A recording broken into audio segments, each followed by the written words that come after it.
When the Sumerian-Egyptian incursion began, a major shift occurred in human consciousness.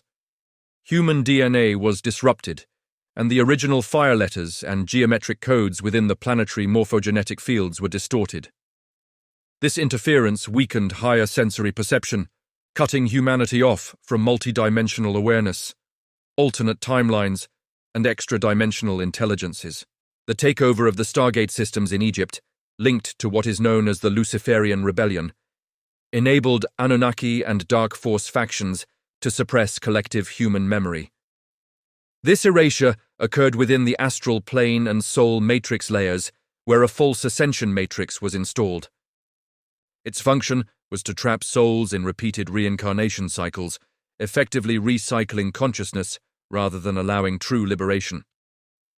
Those who matched specific genetic criteria, or who were placed under mind control to serve Dark Force agendas on Earth, were granted access to suppressed knowledge, including the true history of Atlantis and limited higher sensory abilities.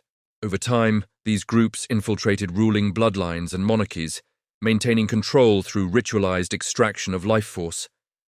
This sustained the power structures aligned with Dark Force programs, while the majority of humanity remained asleep, fragmented, and unaware. Explore deeper truths about human consciousness and the hidden forces shaping our reality. Subscribe and follow for more videos that unlock the secrets of the mind, soul, and history.